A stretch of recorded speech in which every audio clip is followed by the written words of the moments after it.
All right, welcome to Social Distillation, the submarine still of the internet, where we attempt to drop the bead and pour white lightning straight onto your brain. Got my festive holiday mug today. So, what are we talking about today, Samo? Well, today I actually do have some white lightning. We'll go over that in a second. Uh, but yeah, we're gonna talk about the new documentary, Fall of Minneapolis, a little bit. Though we're not supposed to because we're not John McWhorter and Glenn Lowry Mhm. uh, by by melanin, but I almost said melatonin. Well, you know what? That's an interesting that you bring that up because I hadn't watched. Uh, I've listened to them separately and I've read their stuff separately, but I didn't know they were doing a podcast together. And when I was watching their episode on this is how I found out about the Fall of Minneapolis was their episode talking about it, and I thought it was amusing that their dynamic is very much like what ours is. With Glenn Lowry more on the traditional conservative side, and McWhorter, what was it in one of the episodes he described himself as, I think, a cranky centrist. Yeah, but I don't usually do the cardigans. What was the line you told me that made you spit out Oh your geez, I gotta juice? go. It Yeah, I got cranberry vodka went out my nose while I was watching it for some reason. I can't remember what the line was, but it was was something something about, about his cardigan. Yeah. yeah, trust me, just because I'm in a cardigan doesn't mean I don't something or other. All right. Um, But then we're gonna talk. You wanted to talk some cinema with Godzilla, which I don't know how much I'm going to be able to contribute because I haven't seen the movie. Uh, it was more about some of the themes in the movie than the movie itself. Um, and you brought that up when I said I was watching One Piece, but we'll probably save that till I'm done with the season. yeah. As far as the One Piece stuff, because it's Oh, yeah, I'm glad I got this is where reviews come in handy from people you trust, because the first 20 minutes of One Piece I probably wouldn't have kept going, mhm. but because of you and Drinker and all of those good reviews, I was like, I'll keep on it. And then it just really flipped after about it was like the 25-minute mark. I was like, oh, this is okay, you know? Yeah. It starts off as just kind of goofy, and then once then it really gets you into the characters. Hmm. It was okay. So what he said that made some vodka cranberry come out my nose was, "I'm not moralizing just because I'm wearing a cardigan." Yeah. That Yeah, was and that I was think he McWhorter. in that episode he actually overly stated that, where Mm-hmm. he kept having to kind of qualify himself. I'm not moralizing, I'm not moralizing, I'm not Mm-hmm. moralizing. And this is something that annoys me about Tim Pool too, when he does his regular news episodes, not his IRL. He Mm-hmm. will say over and over again, I'm not saying this, I'm not saying this, I'm not saying this, which I understand because he gets the internet world better than we do, that And people will because clip you on annoyingly you have everything. to Yeah. say that now because of the way people are going to react, but it's dumb that you have to say that now. And You but I know? think he overdoes it, and I think Yes. McCorder overdoes it a little bit too. So we'll just get the disclaimers out of the way. I'm not racist, but yeah, there you go. So continue watching if you want Right. to. Well, and No, as but we're going to speak objectively about the documentary a little bit. So if objectively speaking about a documentary is racist, then I can't help you. I'm sorry. But oh, after that, we'll interesting. talk a little cinema, and then well, let's go ahead and get this out of the way. The last after effect of my hangover weekend, Hangover 5. I can't wait till the movie comes out so I know what happens. But you know, the thing I have to harp on this because this is something that annoys me. Pharma is something we've been railing on for a long time. And benzos are a bad deal. All forms of them. Ambien, what, name your benzo. They're like, "Oh, you want to quit drinking? We'll put you on benzos." Yeah, do you know that that's actually worse? Hmm.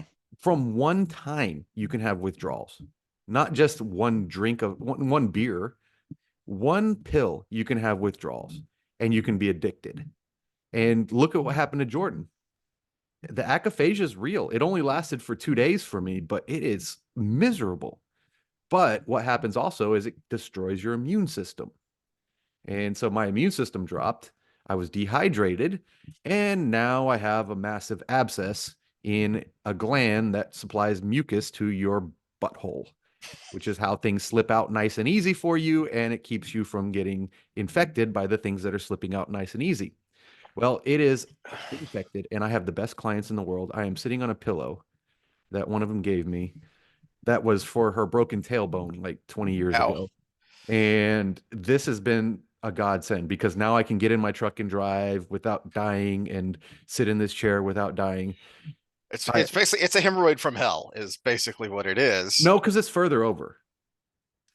I, Those ducts are, I mean, think of like a uterus and the ovaries, how far away the ovaries are from the uterus, but there's that long tube in between. Well, ooh, you have that for all kinds of things. This is actually in the gluteal fold. So where the butt muscle meets the hamstrings and just inside the butt cheek. So it's not, it's actually, it was quite far from the anus until it swelled into the size of a softball. And now it is pushing against it. But the original cyst was actually way away from it, which is good because I was starting to question everybody who said they had eyes on me the whole night I was out. And I'm like, did I disappear? Did I disappear? Did I disappear? Because I was afraid the guy something. who roofied me go in dry. Yeah, exactly. No, this is the mind fuck of it all because Hmm. I have no memory of it. I have to rely on other people. Hmm. Yeah, and And so there's and it's tremendous not fear of the something I unknown would there. do. It's not something I would do in my right mind, but apparently everything went Hmm. at that point.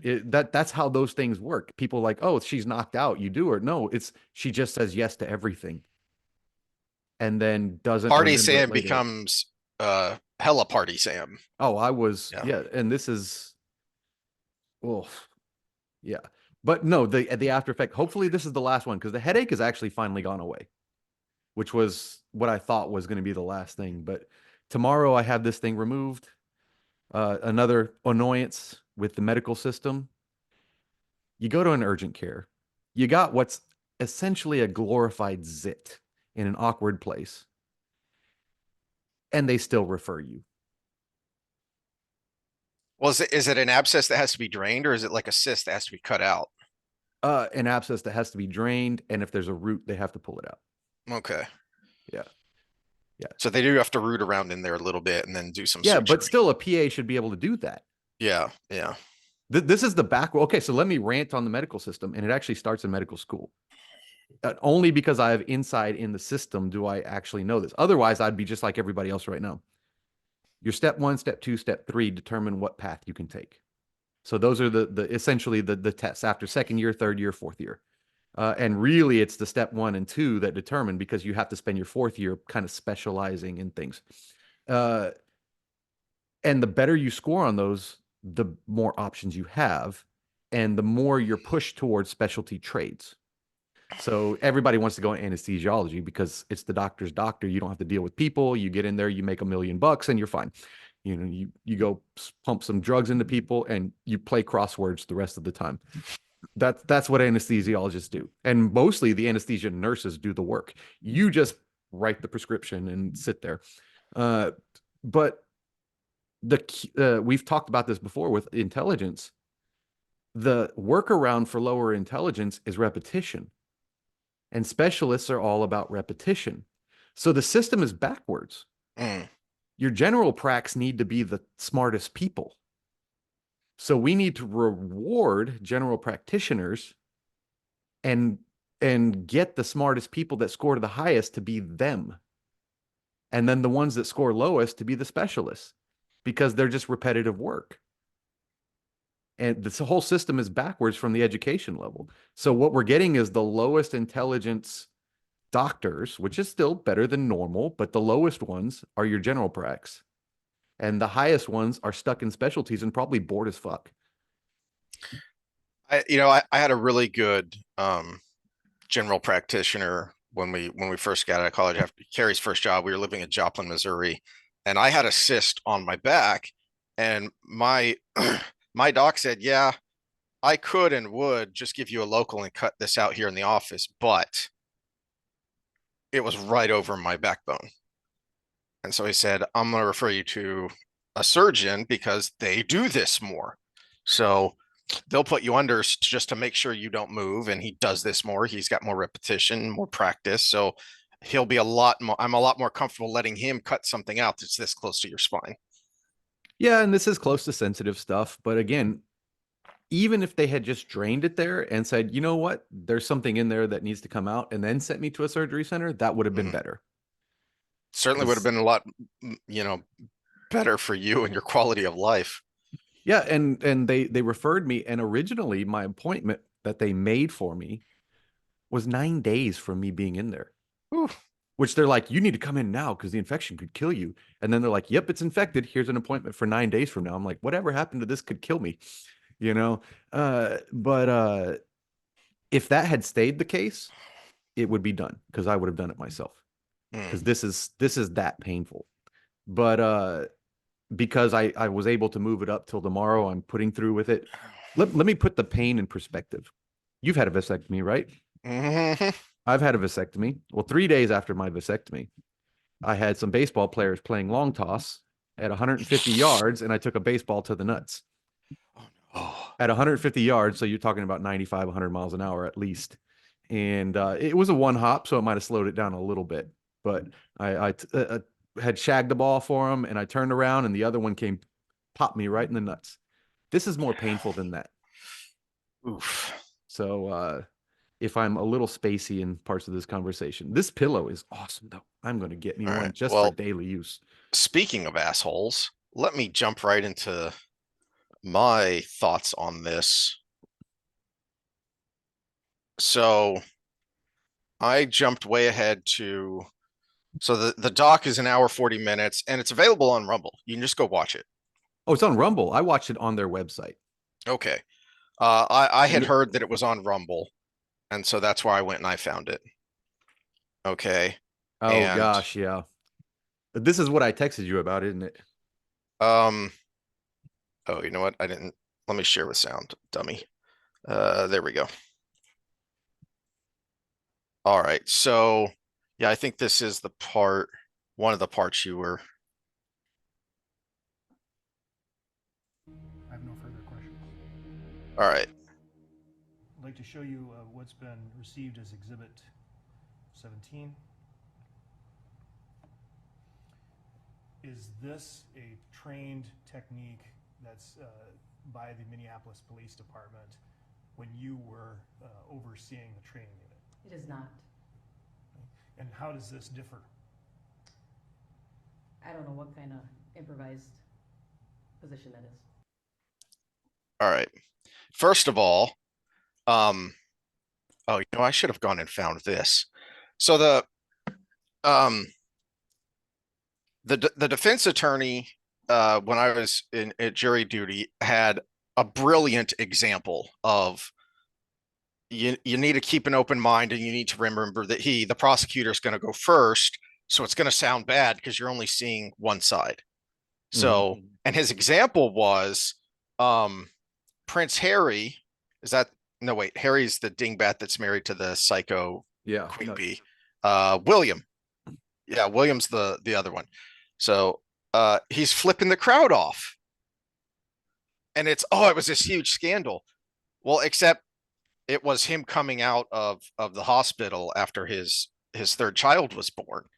And so there were a zillion pictures, and very quickly he was exonerated. And the person who posted the picture and said Prince William flips off the crowd was excoriated because you look at it from the front and he's doing this. Three. Hmm. That's number three. Number three is here. So from the front, it's this. From the side, it's this. He's flipping off the crowd. And someone managed to get it at a perfect angle that you could not see the other fingers at all. It looked like he was flipping off the crowd. It's like the And little Kansas City Chiefs boy. exactly, Yeah. exactly. And so here, that angle looks really bad. There are other angles, though, where you can see there is space between his leg and George Floyd's neck. Hmm. So that's point number one. Point number two, I don't remember if it was right after this or if it was before. Uh, oh yeah, so it's right after this. The investigative reporter who's doing this is talking to, I believe it's Chauvin's mother, And here we go. Whoop, wrong button. All right. So the reporter is asking Chauvin's mother about this. I've read through the manuals. I've seen them. They're not in the manuals? Well, they sure as hell are in Derek's training manuals. So how can they say that they don't exist? She has the manuals in her hand. They're right there in the training. And now maybe they took it out of the training manuals at some point. Maybe now. No, didn't it's they not show the dates on that as of like 2018? It was still in there. Yeah. Yeah. They showed dates. So certainly at the trial, that's what they were trained as. That's what they were taught. And it's a shoulder restraint. You're putting pressure on the traps on the shoulders. And if somebody is face down, even if you're Chauvin looks like he's what, 175-ish. George Floyd was a big dude. He was like 6'4", 230.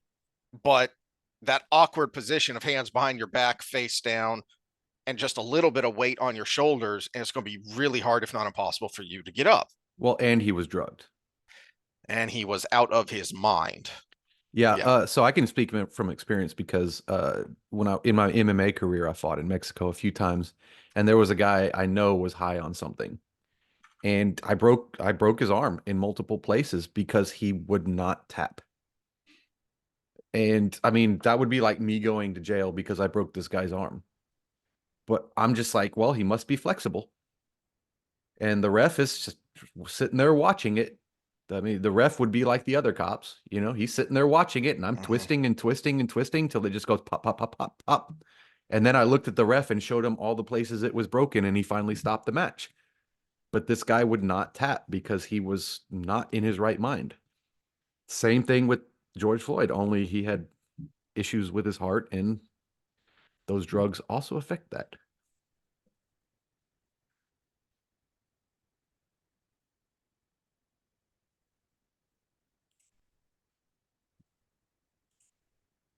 And this is where I wanted to go with that clip.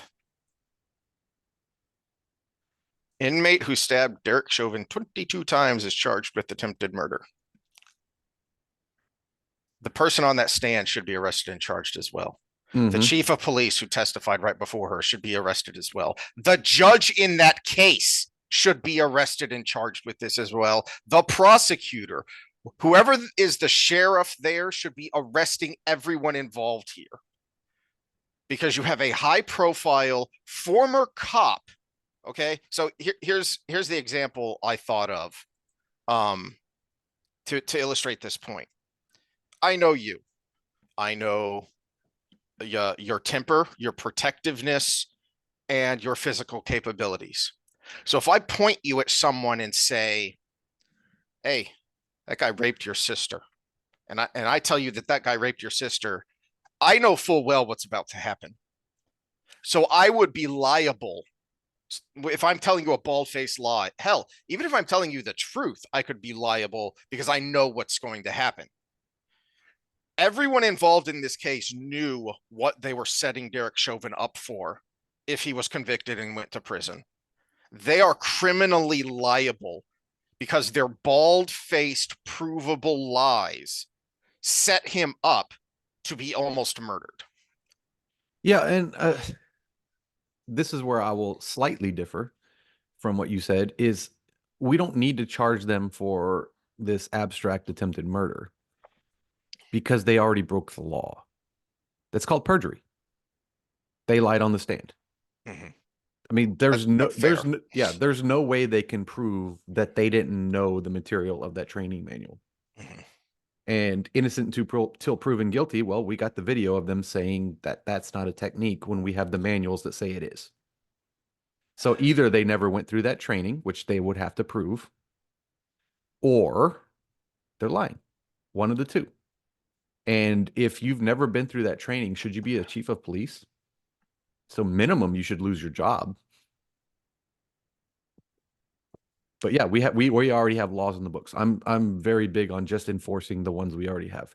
They should go to jail for perjury. Well, no, my point is that is, well, I meant to bring up the Minnesota statutes, but generally speaking, with what accomplice to assault or murder is, that would fit the definition.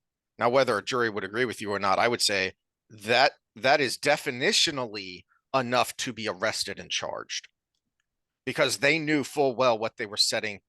And Chauvin is the face of it, but as Lowry and McWhorter talked about, there were what, 4 other people who were also convicted. Yeah, and Keung, 4 other officers around here. yeah, and Keung was the one that got the other biggest sentence, and he was the one that everybody tries to say is Asian, but he was black. Yeah, because of Yeah. his name, people think he's Asian. He's a black guy. Yeah, and so they threw all of these people under the bus, which was bad enough. And to your point, is prima facie perjury. What was done here on the part of the police department people who testified. That is absolutely perjury. But the prosecutor had to know full well as well what was going on. And you have the statements earlier in the documentary of the coroner who said, "This is the kind of case that ends careers." No, That's what these FBI. people. That was the FBI agent talking to Oh, the that was the agent talking. prosecutor. Yeah, I thought that was what I about thought the that was the coroner. coroner said. Okay. No, yeah, Okay. I think that's right. You might be right, but either way, he still stuck to his guns though. It had to. Whoever said it, it had to do with the coroner's report, because the coroner's report was, dude, this guy had enough fentanyl in him to kill an elephant. He didn't die because he was asphyxiated because someone was on his neck. He died because he took too much fentanyl. Yeah, let me play a little devil's advocate to show my official position here. There is a little bit of negligence. Yes. There. And negligence can be considered manslaughter. Because once he went limp and was unresponsive, they still held him down in that position. And that was for several minutes. It wasn't just for a few seconds. And so I actually would support a possible manslaughter charge on that. But that's not what we got. We got murder 2, right? Murder 2? Yeah. Yeah. Yeah. And I don't think they even included a lesser sentence. Yeah. I know they did for the Rittenhouse trial. I know they included a lesser charge for that, and he was acquitted on both counts. They didn't even include a lesser charge. It was murder 2. Robert Gouveia was covering this pretty extensively, and I think it was anywhere from manslaughter to murder 3. Which is high. Do you count down or up? I forget. You count out. Murder 1 is the biggest, and then okay, yeah, it was anywhere from manslaughter to murder 1. Okay, and he ended up getting charged with murder 2. So okay, I was thinking that they only went for the murder charge. Oh, they went for it, that's for sure. But everything was on the table. So this is now, one they of the wouldn't let him settle for manslaughter. That was one thing. They wouldn't let him settle. One of the infuriating things about it to me was immediately the only thing that was being shouted about was the racial angle. And my problem with the whole scenario and the whole scene, and this is where I had a bit of a problem with McWhorter when I was watching him, because he was talking about the things we'd never seen before, and I'm sitting here going, wait, I saw that video. I saw some of the more expanded video, the body cam footage. That was one thing that did surprise me, because he was saying we got new video. No, that was available. It's like the people say, well, we didn't know. It wasn't as clear. It wasn't in HD. We didn't know at the beginning of the pandemic. No, we did. You just wouldn't listen, and you silenced those voices. But there were people saying what so many people are now agreeing is fact. There were people saying it in the spring of 2020.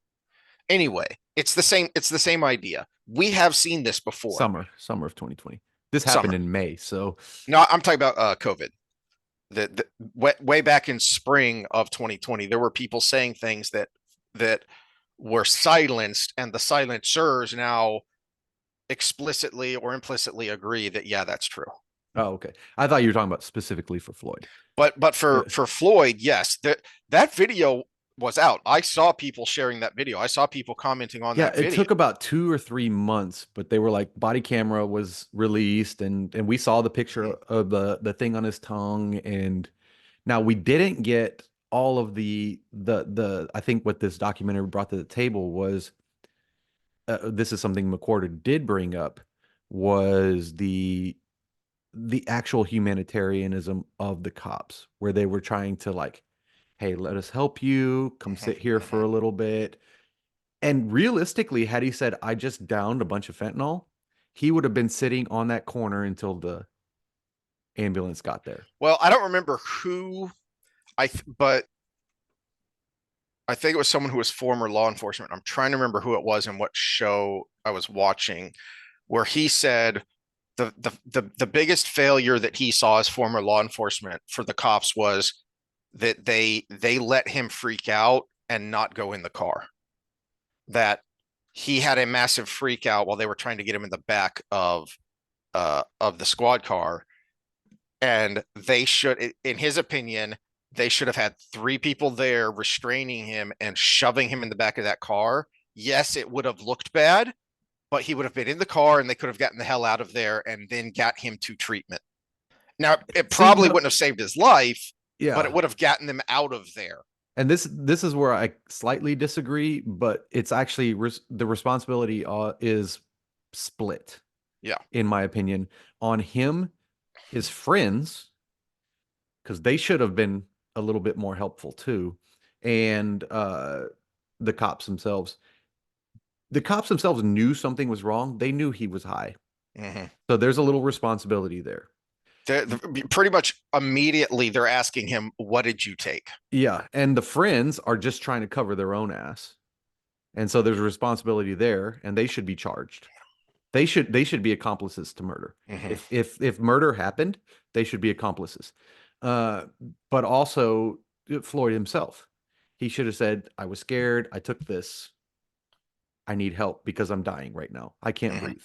He should have kept saying, I can't breathe, but in the sense that I took this and I can't breathe. And when they sat him down on the wall, if he had said that or his friends would have said something, he would have stayed there until the ambulance got there. Mm-hmm. And that's the way it would have played out. And they brought in that former arrest he had. He actually told the cop, I took this. Yes. And that's why it played out well. And there's body or dash cam video of that as well. Mm-hmm. That you see how that interaction was very different. Yeah. So had all those 3 things, one of those 3 things, I should say, one of those 3 things worked out, he would probably still be alive. Now, maybe would have happened again. We have history to say it would have happened again, but he would have still been alive and we wouldn't have had Summer of Love. Although that was just a powder keg waiting to happen anyways. But so let me get back on my soapbox and make my point about where I stood from the beginning on this, which was no, you can for the people on the right who are saying this was a nothing burger, that's not true either. Because if we are going to invest the sole legitimate legal monopoly on force that the government technically has, then we need to put on a high degree of responsibility on those actors, on those who execute that force. Mm-hmm. So if you are in government custody, then the people in charge of you damn well better be responsible for your well-being. And he was in your care. He was in your custody. You were responsible for him. Yes, he did all of these things to put his own life in danger, but then you took control of him. You were, now we can debate to what degree. What was this a misdemeanor offense that is fireable, finable, probation, whatever, or is this felony and there should be some jail time? We can debate that, but there dang well better be some responsibility and some repercussions when something like this happens. And this is going to sound somewhat cold and callous and, well, how dare you? You're not in that position. No, I'm not. But I am in the position of, one, paying your salary, two, technically, supposedly being your boss, and three, being in the position where, in a series of unfortunate events, I could be in that situation, on the ground. So the biggest problem here, and you hear it if you've watched a lot of the body cam footage, and you hear them on the radio, and in towards the end there, they're trying to get the ambulance to him, but because there's such a crowd, there is a fear that they are going to lose control of the situation. Tough toenails. There is a culture now of, whatever happens, you go home. You're doing an inherently dangerous job. You can't think like that. Your first and primary goal should be to the citizens, including the ones that are in your custody, to your own Especially to the ones in detriment, your company, especially to the ones to your own detriment if need be. Now, and I find it odd that we don't think this way of firefighters. Now, there will be times where they won't go into a building because it's too dangerous, but we expect that they're going to put themselves in danger to save people. Why don't we expect as much of cops? That's a different, I guess, discussion, because I was responsible for the health and fitness program of the volunteer fire department of this municipality, and they need higher standards. And I think that's where you're going with the police force. We need higher standards, which higher standards comes with higher pay. And I really am a supporter of that. Same with teachers. Teachers should be paid more because they're responsible for our children. If they're good. It has to come with being better at your job, which doesn't mean indoctrination into wokeism. It means being better at helping young kids learn math, science, arithmetic, writing, reading, all of those things. So they have to be better at their job. So higher pay, higher responsibility, higher training. But realistically, you see a lot of people in a lot of professions, like, say, someone goes into college for biology, and they get to about their junior year and biology gets really hard. And then they switch to education and they become a biology teacher because education was an easy degree. Same with police force. You see a lot of people that are doing difficult jobs and they're not quite making a living. And then they say, well, you know what? I'll just go be a cop. It's like recruiting in the military. They'll take anybody who's of the right age and able-bodied. And they go through the academy, and then they become a cop, and then they become what we see on that camera. Now, from what I understand, some of those were actually really good cops, which the documentary points out. But at the same time, good amongst what? Good amongst a bunch of shit is just kind of okay. Good amongst the elite, well, that's your special forces, right?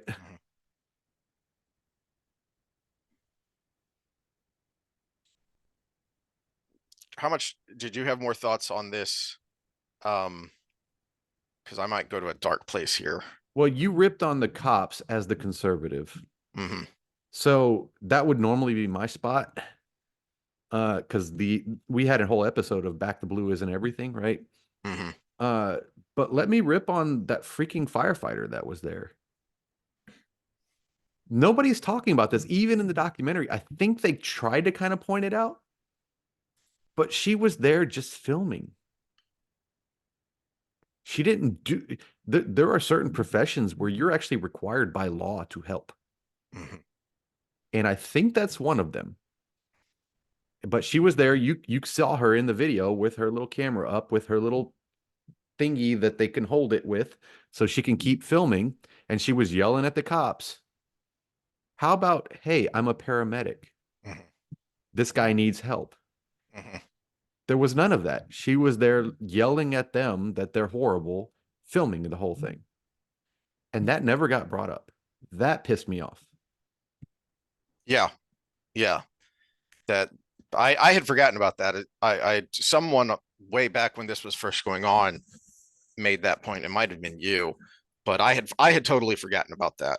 That is also a good point, that there is a whole uh host of blame to go around, and blame in the cultural sense, not the legal sense. I've been ranting about the legal blame and repercussions that should happen here, but there's certainly more than enough cultural blame to go around when you look at the race hustlers, the uh, political hacks that were fomenting, that were straight up fomenting a mob, that turned this into mob justice, which is no justice at all.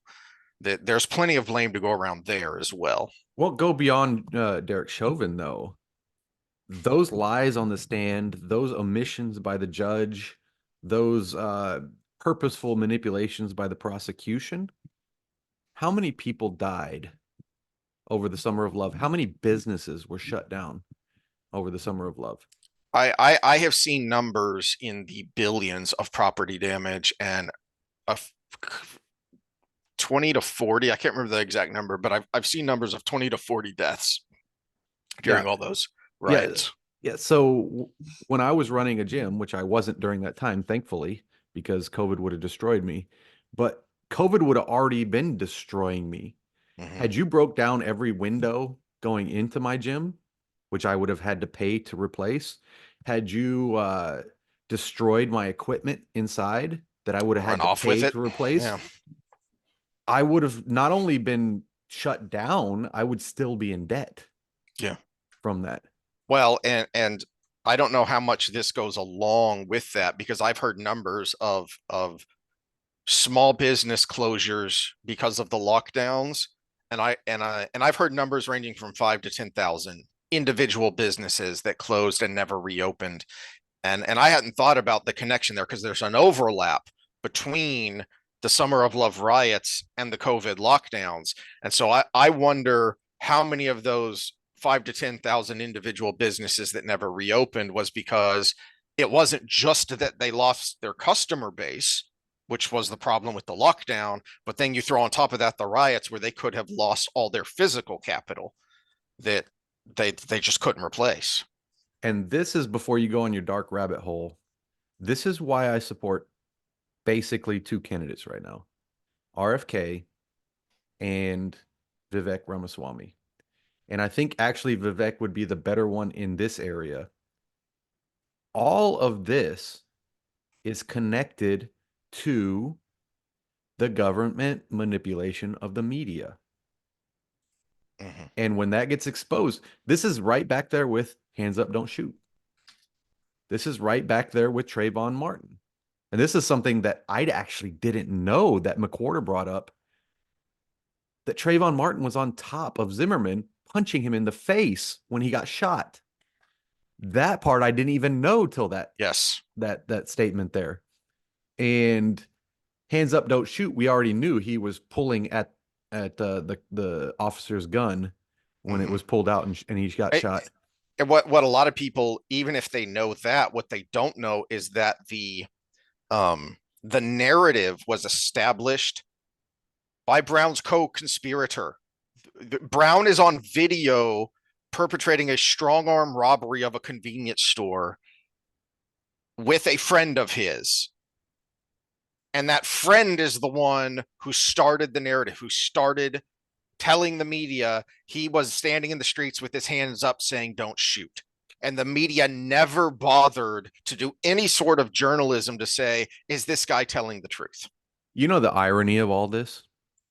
The one that's actually legitimate is the one you don't hear about. Emmett Till. Yeah. The guy that was choked to death by the cop. That's the one that was actually legitimate because he was innocent. He wasn't resisting and he was still choked out by the cop. And that's the one you don't hear about. That actually kind of bothers me, because if you were to get me behind a movement and you brought out Emmett Till, and I'd be like, oh shit, this is right. No, I think Emmett Till was the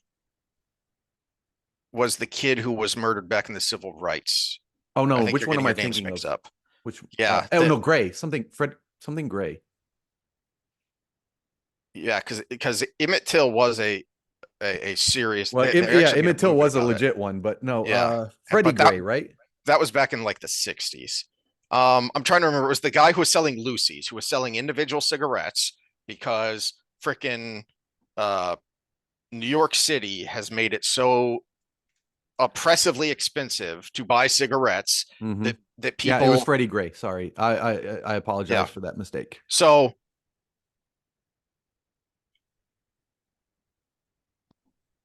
there was a huge confluence of stupid there, and for whatever reason, that did not become. And I kind of wonder if it's because they had already chosen, because it wasn't that long after the Michael Brown incident, and they had already chosen Michael Brown as their poster child because they had the cute photos of him as a kid, of him in his graduation gown, and this narrative of him just being the gentle giant. Hmm. They had already chosen their poster child, and Brown made a better example than Gray did. He made for better media, is what I wonder. But it was a more blatant and obvious what the hell was that? Hmm. All right, so let's make a Nazi comparison. He's only 25, Freddie Gray. I thought he was older than that. No, 25 years old. See that stuff makes me sad. Had you pulled that out, I would be much more sympathetic to your cause. Yeah. But you Well, keep same with pulling out the lies. I keep forgetting his name, but the poor guy who was laying face down in a motel floor and was straight up executed. Shaver. Shaver. Yeah, Eric Shaver. Him as well, Yeah. but now he was the wrong color. That's why he Or never. Tony Timpa. The mentally disabled guy who called the cops on himself because he didn't have his meds, and they put him in the same position as I forgot George about that one. Floyd, and he died. Have you ever heard of this movie? Conspiracy. It was an HBO movie, came out in 2001, that has an incredible cast. Um, the guy on the right is Kenneth Branagh, freaking Shakespearean actor, and he is playing the part of, I believe his name was Heydrich. The guy on the left, Tucci, another great actor, is the name more people would know. He's playing Adolf Eichmann. And the reason this movie is so good is because it's so mundane. This is uh uh who was it who came up with the phrase the banality of evil? Was that I know Poole Hannah uses it Arendt? a I lot, think but yeah, I think Hannah Arendt was her name. She yeah. came up with the term the banality of evil. Settled. We are moving along. Now we are presented with a difficult problem. Can you turn it up any or? And solve a All right, let me crank my volume up, see how this goes. difficult tangle with a sharp, clean stroke this afternoon. Oh, it's Mr. Darcy on the other side. On law. Everything we have done flows from the Nuremberg laws, which Dr. Stuckert brought forth to the Reichstag in 1935. And now we have to examine those, the blood and honor laws in regard to the problems of mixed marriages and persons of mixed blood. Not only who is a Jew. Who is he playing? Firth is playing, I can't remember his name, but basically, so Branagh and Tucci are the SS side of the table. They're the, dang it, cat. What? Why? Here, go stare out the window and look at the things you want to murder. All right, so they're the SS side of the table. Firth is the government bureaucracy side of the table. He is, I believe, he's the Reich's interior minister. Hmm. So he would be responsible for executing this policy, or seeing that the government helps with the logistics of whatever they decide at this conference. Jew, but how in each defined circumstance the Jew is expunged from society, the government, the economy, through ordinances. A tapestry, if you'll permit some pride. The exemptions written into the law allow too many Jews to remain among us. Yeah, amazing how that works. So I just wanted to give you a little flavor and not get us copyright struck yet again. I just wanted to give you a little flavor of the movie. You can find on YouTube, I know, there was there maybe that is a better movie.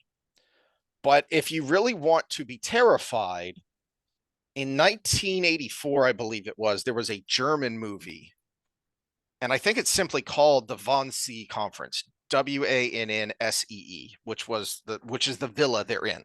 So they're in this nice villa in this fancy meeting room, you know, having lunch and sipping coffee. And they're talking about exterminating the Jews. They're talking about the final solution. This is where the term final solution comes from.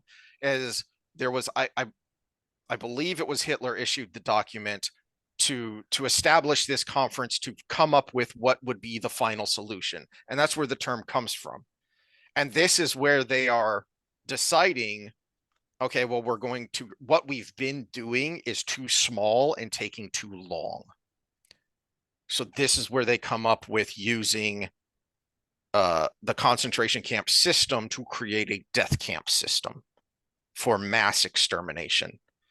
And the reason Branagh does such a good job is because the guy he's playing was this almost movie star figure in the pre-war years, even, and then even into the war.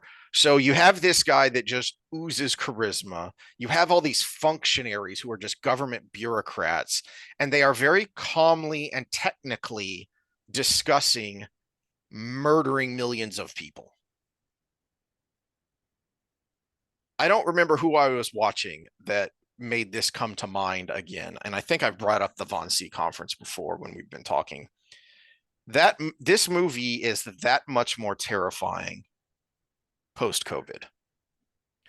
If you want to know, well, how could this happen? Post Jan 6. As well, yeah, that as well. Yeah. I think this is where you're going here because of the reporters that are currently being arrested. Who could do this? How could this happen? These aren't cartoon villains, twirling their mustaches. These are, pencil pushers who have, I mean, this was part of Eichmann's defense. I think later he kind of became proud of it, but his defense was basically, I just made the trains run on time. I was just moving stuff from point A to point B. And I think at one point he tried to claim he didn't know what was in the trains, what he was moving, but he did. It was pretty definitively provable. But this is how people like him were able to do that, because they had so othered the Jews and the other undesirables that they can just talk calmly over coffee, just like it's any other board meeting, just like it's any other boring office meeting that anyone out there might have experienced, where you've got, the sales guys and the marketing guys and the IT guys all in a room together trying to figure out and arguing over, who's responsible for what to get the, this widget moved to market. And that's all this is to them, is they're just widgets. Yeah, and speaking of widgets, I'm about to get darker. Okay, so I'm going to sake this back to the documentary, because what you were just talking about, the widgets, the saddest thing about this whole scenario is, well, I'll talk to all the things we're talking about: George Floyd, Michael Brown, Trayvon Martin. What was the guy in Alabama? Is that the one outside? I think it was in Atlanta. Was that the one outside of Wendy's? No, oh, there was that one too. I was There's thinking of that the one guy too. who was jogging and he attacked the two guys that were trying to do a public arrest or a citizen's Oh arrest. yeah. I don't remember whatever happened with that one. They went to jail, but then more stuff came out later that exonerated them a little bit, but they're still in jail. So there's that one. Uh, they're all widgets in this system that is basically keeping people like Larry Fink in in power because they're a distraction from what should be a class-based discussion, making it a race-based discussion. Hmm. And if you think you're on the good side of that, well, let me bring forward Exhibit A. Remember this guy? John Sullivan. He was the BLM activist that recorded inside the Capitol that we were all wondering, why isn't he being charged? Mhm. Yeah, you know what? You think you're part of the side that's going to win? You're a widget. And you're I didn't even know he expendable. had been. I didn't even know he had been charged. And Yeah. now it makes me want to go dig into his case and see what the testimony was, because one of the big questions on the right and the more conspiratorial minded was, how is it that this guy just so happened to be in the right place at the right time to see this person get shot? Yeah, well, he was an instigator. That was part of it. He did this for a living. He instigated riots, he instigated this, and he was keeping it going. They're charging what's his face? The guy from Arizona. The Oh, I knew they were looking into him. The guy that is on video saying we're going to storm the Capitol Mhm. tomorrow, and people are pointing and shouting "Fed, Fed, Fed," and uh And then they brought forward the during the Senate or congressional hearings, and they're like, "Why not him?" And they're like, and "We don't know. We don't know. What was his name? God dang it." yeah, and not one of the more interesting things about him that, and I don't remember who it was. I want to say it was Julie Kelly, who is someone who's done a lot of reporting on January 6th, and Ray Epps. Ray Ray Epps, Epps. yes. And I think it was her who pointed out that both in uh both in the affidavit that that Epps signed, because he was deposed or something or other, um but then also when someone, I don't remember if it was the FBI director or who was asked directly about Ray Epps, and but it was asked if he was an agent or asset of the Justice Department, and someone did say no directly to that, and I believe Epps under oath said no directly to that, and I think it was Julie Kelly who said, why didn't they follow up and asked about any other agencies, because she thinks he's associated with the Homeland Security Department. Yeah, but he's been charged. So that's the thing. You think you're part of the good side, or you think you're part of whatever side you're on, but you're expendable because now they've charged Sullivan. Sullivan was charged before they went after the Daily Wire guys. He was the precedent setter. Mm. We're going to charge this journalist that was recording things that we happen to have sent in there, but we're going to charge him, and now we're going to go after all these people that are our political enemies. Yeah. Ray Epps, now they charged. Now they're going to go after all of these FBI informants who are not following the company line. So, and you brought it up, and I'm old and forgetting, I'd completely forgotten, but we mentioned before Steve Baker, who's an independent journalist who's working with the Blaze. Yeah, so And you sent me that, and I said I already told you about that. I was talking about a different guy. okay, so Yeah, goody, yeah. another one. There's more. So now I'm all for citizen journalism, but if you are going to make the distinction, and in court people have tried to make the distinction of, well, you're not really a journalist, you're just someone with a blog, so we don't have to treat you like a journalist in situations like this or others. Baker has been a journalist. He's been he was a part-time journalist for something like 20 years because he was a professional musician. But then when the lockdowns hit, he became a full-time journalist because he couldn't practice his trade because everything was shut down. But Owen he's been a Schroyer is full-time. who I was Okay. talking about. Yeah. Baker has been a full-time journalist for 3 or 4 years now.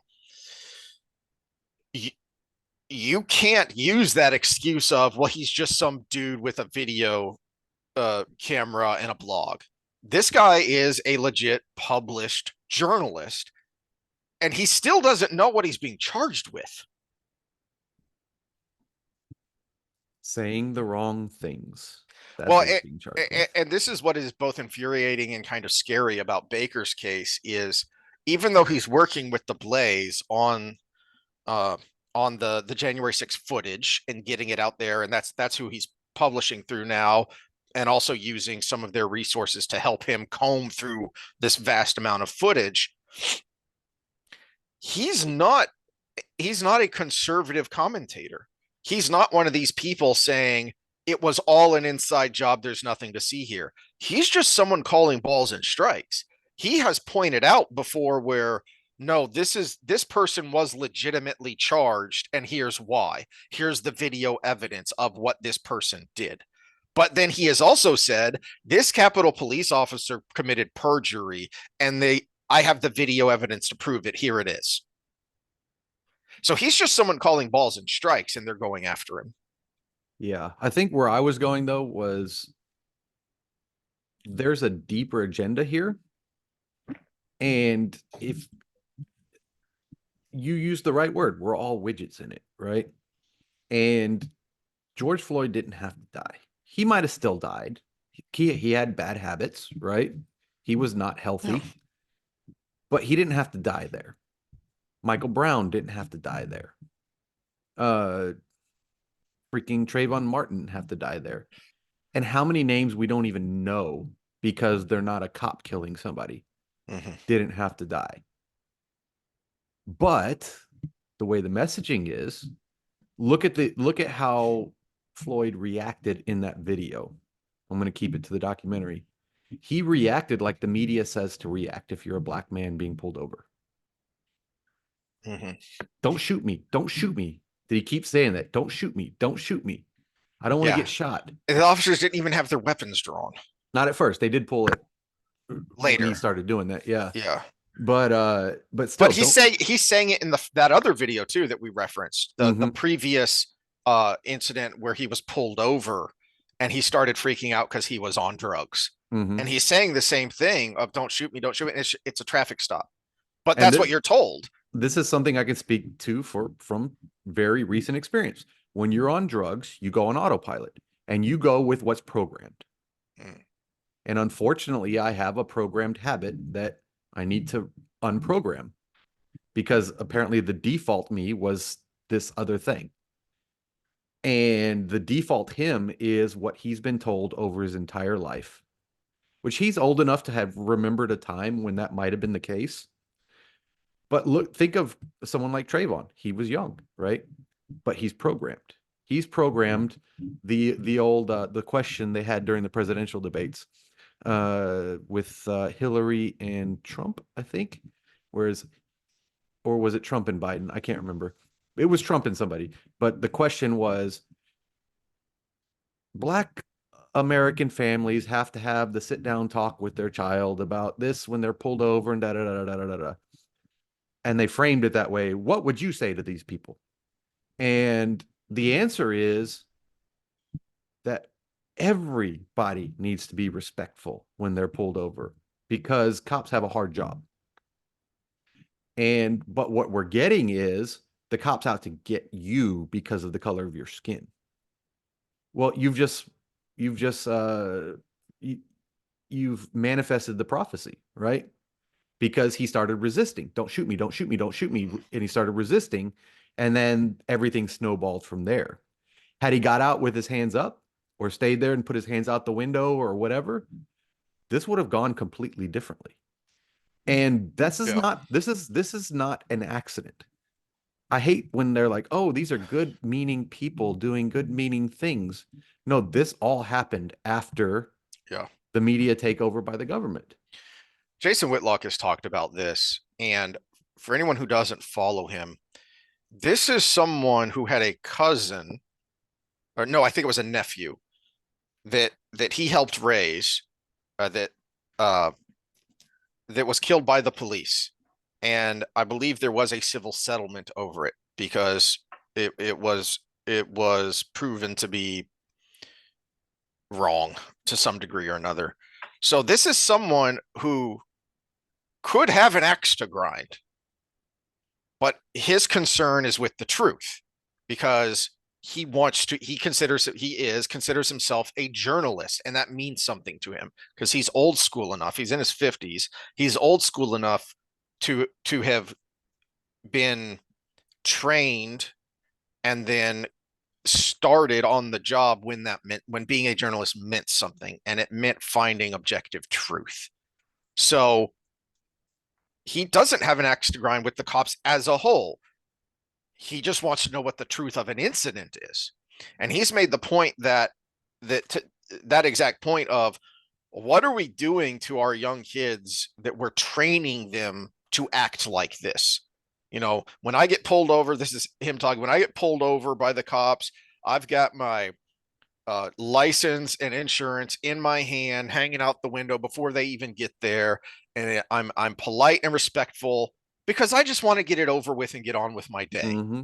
He's just doing a job. Be polite, be respectful, and it'll be done with, quickly and cleanly, and then you can be on about your life. And if he doesn't do his job very well, then you can bitch about it for a while, and And everybody's fine. if it's egregious enough, that's why they have badges and they have numbers on them. Exactly. Yeah. But no, the whole message, and I harped on this in episode 2, I think. The whole message of resist arrest, film it. Mm-hmm. That was a thing. Mm-hmm. And that was a thing to create the situation. There's a reason that these wokey mobs use the word bodies for people. They're not individuals, they're bodies. You're a body. You're being used for a cause. And this cause is manufactured because without you being a body, it doesn't exist. Here's an interesting example because this tactic goes way back, and this is why I harp on it's important to point out that Obama, both of them, were trained Marxists. The founders of BLM Inc. brag about they are trained Marxist activists because this tactic goes way back. So let me ask you, Sam, and anyone listening, was Walt Disney an anti-Semite? Maybe not. I don't know him personally. And public perception, is Walt Disney thought of as an anti-Semite? Yes. Do you know who started that rumor? I do not. Communist union organizers. And this is, so I've mentioned him before, but the channel Rageaholic, he has a couple of videos titled something along the lines of Hollywood was always red. After the wall fell and we got access to Soviet records, this stuff was confirmed that the Soviets were infiltrating these organizations, unions especially, with the express intent of fomenting division, of using not just class, but also racial division in the United States to foment unrest. And so there was a union organizer that was particularly nasty and a Soviet agent, not agent, but a Soviet asset. And he went after Walt Disney because he was trying to unionize Disney's animators, and they didn't want to because Walt treated them very well. And when he butted heads with this union organizer, it was this guy who started the idea that Disney is an anti-Semite. The exact opposite is the case, that many of his animators were Jews and he was friendly with them. He treated them well. During the war, for no charge, he turned Disney Studios over to the military to help make training films, educational films, things like that. But it stuck because this is the tactic of Marxism. I mean, you should have had the rules for radicals up there, because that is kind of the American the American spin on the tactics of Marxism, Bolshevism, Stalinism, Maoism. That's the American spin on it. But it's the same tactic of focusing on a target and putting a label on them and making it stick. Making it stick, but also working on their reaction to it. Because remember, they've done a very good job of marketing the idea that reacting negatively to an accusation is a form of guilt. Yes. Look at what my dealings with Dr. Johnson, where it was everything I would throw out that he actually would say out loud. It's like you walk across a bunch of dogs fighting over a stick and you throw a rock and one yelps. That's an admission of guilt. And I'm like, no, it just got hit by a rock. You know, that this is their tactic, but they say these things like platitudes and people follow it like the freaking Bible. It's like, no, if you really break that down, it doesn't make as much sense as you think it does, but it sounds good. You know, and unfortunately it's fooled a lot of people. A lot of people. All right, can we move on to fun things now? Yeah, let's move on to fun things. Fun things are All better. right. Fun things are better. I found Godzilla -1 very interesting for a couple of reasons. Artistically, I think one of my takeaways from it is that, have you watched any of the newer American produced movies that have been coming out over the past 8-ish years, or however long ago that started? Of the Godzilla series? Yeah, so the last Godzilla and Kong, and then Godzilla vs. Kong, and Godzilla King of Monsters. The last one I saw was the Matthew Broderick one, and it was bleh, so I the kinda, ridiculously cheesy, I think it was 1999 or yeah, 97, something like so that. that's the last one I've seen. Yeah. So the critique of the first American Godzilla movie that came out several years ago was it focused too much on the people. And then I don't care about the people, I just want to see monsters fighting. And Godzilla -1 proves that's not true. The problem with that movie was that the people sucked and they were boring. So I didn't care about them. This is a people story. This is like Lord of the Rings. Lord of the Rings is a drama that says something about the human condition, but it does it in a way that is cloaked in entertainment. No, I will take that back. I did see the Kong movie where they go to the center of the earth. Okay, that was Kong versus Godzilla. Yeah, okay. Yeah, I saw that. Yeah, I saw that on a flight several years ago. So. It's entertaining but fairly forgettable. Yeah. So it wasn't that the later movies became more successful because they became more about the monster fighting, is that they became one or the other.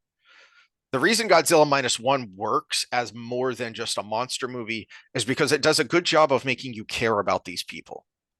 It makes them real. It makes their struggles real. And so it compels you to care about them. The problem with the first American Godzilla movie was it had Bryan Cranston in it, and then it killed him.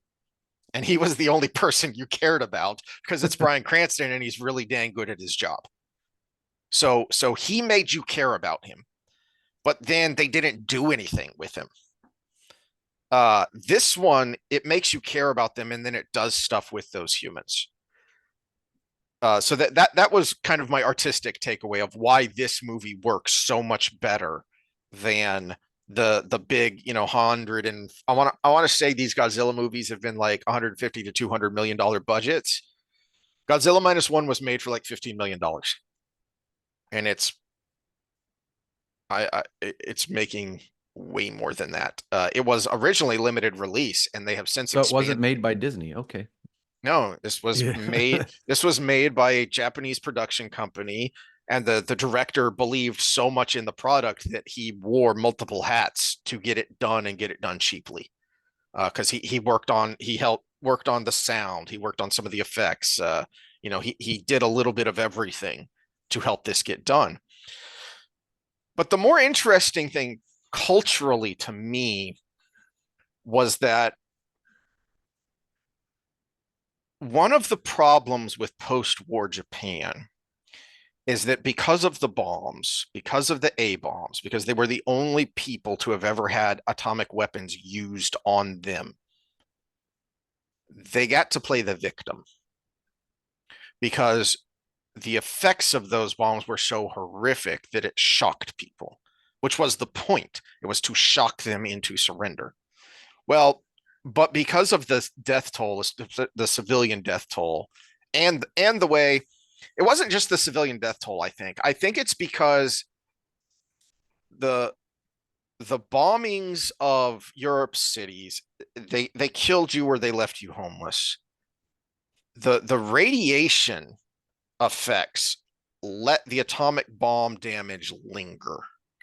And so it lingered into the 40s and 50s, that you were still seeing widespread damage. You could still see those people, you could still see the pictures. So it's kind of annoying, as someone who studied history and also is an American, that you watch a lot of Japanese media, anime, movies, TV. The Americans are very frequently the bad guys. Godzilla is created in the original, and then in this one as well. Godzilla is created because of the atomic bombs and the atomic testing by the US. America is not the bad guy in this. And this is the first time I've ever seen a Japanese media production where America is brought up, that they're not, if not the bad guy, a bad guy. And it's not just that they let America off the hook.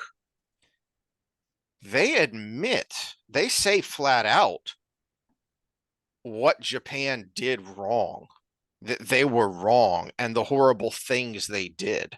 They talk about the fact that they created a death cult. They cared more about dying for their country than living for it. That's kind of the overall message and theme of the movie is, think of the speech from Patton, which is actually fairly accurate. You can go look that speech up. You can find the text of it where he, George C. Scott as Patton says, the point of a soldier is to die for its country. It's to make some other dumb son of a bitch die for his. Yeah. And that's kind of the theme of the movie, is find something to live for. We have been too eager to die, and they bring up the examples of like the kamikaze, because the main character is a kamikaze pilot, is the main character, and it shows you the dichotomy between those who had to do it and the civilians who expected it of them. And it doesn't really pull any punches that the government is the bad guy here. In fact, they make that point repeatedly, that it's not the government who has to do something about Godzilla. It's a group of private citizens who come together to get the job done because the government won't. Yeah, I wonder, because Godzilla and that kind of genre came out of Japan. I wonder about the psychology of it coming after World War II. Yeah, they use that as a backdrop for Godzilla, but I wonder if there's a little bit of the because you look at the premise of the whole show is we're human beings, we're living in a city, we're doing all these things, but there's this thing we can't fight. that is just gonna destroy us. It And was. I wonder Yeah. if that has it was a carryover effect of the fact that who can fight an atom bomb? No, it was I Yeah, believe yeah. the creator said that it was an anti-war, anti-nuclear weapon film.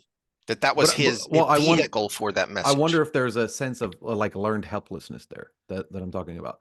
That the villain is something that is just it's like what can we do?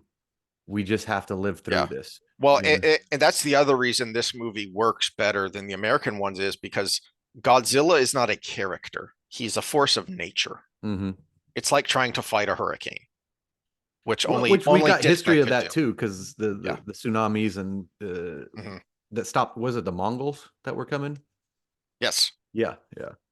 So there's historical precedent for that in Japanese lore, but at the same time, I wonder because it came shortly after the atom bomb that there was this sense of almost nihilism in the creativity class that is like there's this force of nature that's just going to destroy us anyways, and that's Godzilla.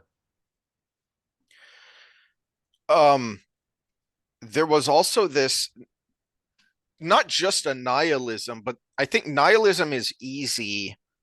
Who was I listening to who was talking about this? I think it was one of the trigonometry episodes. I think it was when they were talking to Niall Ferguson because his latest book is called Doom. It's about apocalyptic uh, mythos and why we are attracted to that and why we have those throughout cultures. It and and I think it was Kissen who brought up the nihilism of the youth because they don't have anything else.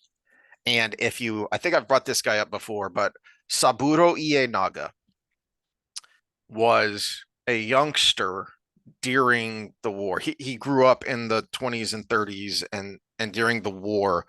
And so not only is he able to write with firsthand experience, but then he went on to become a history professor who was not well liked in Japan because he was one of the few people after the war saying, we were the bad guys.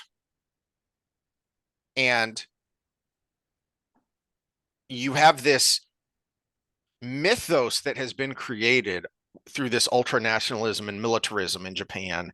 And then that utterly and completely collapses. So it isn't just that your society has physically collapsed, it has culturally collapsed as well, because you have focused everything on this cult of the emperor and this cult of militarism. He talks about it in his war. I think it's called the Pacific War, 1937 to 45. It's up on my shelf somewhere. And he talks about being in school in the 30s and then early 40s, and it was run. Every school was run like a military school, and there was military drill. And then as the war neared an end, they were trained to when the Americans invade, you're going to strap a suicide vest on you and you're going to go lay under a tank and blow it up. That's what they were getting ready for. So not only did the society physically collapse, but as I say, it's culturally collapsed. It's what do we believe in now? And I think it's very easy to At get least into other cultures nihilism that promise way. you 40 virgins. Gosh. Yeah. Yeah. Yeah. And no, it's just you do this because of your duty to the God Emperor. You ever seen the meme that it's the 40 virgins promise and he gets up there and it's a bunch of D&D guys playing around? No. Oh. Uh-oh. It wasn't very specific there. Anyway, that's all I had on that. Although I will say it's a great movie. Everyone go see it. It's phenomenal. Okay, I'll see it when it's on Netflix because I don't leave the house. But Um, uh take a quick 5 and then we'll come back with Wheel of Time. Or do you have something else for the social? did you have anything? I thought you had more. I thought you had there some were other things we to talk talked about, but we've gone on for like an hour Okay. and a half. So I was just looking up real quick. Because I was curious. Oh, there it is. Godzilla -1, which was made for $15 million. As of right now, looking on Box Office Mojo, has a worldwide of almost $65 million. Oh, nice. So we don't have superhero fatigue. We have bad movie fatigue Mm-hmm. because it's a damn good movie, and it had zero publicity really in the US. I didn't know anything about it until I heard people talking about it. And it was people I trust who said, "Oh yeah, this is good. Go see it." So I went and saw it, and yeah, it's damn good.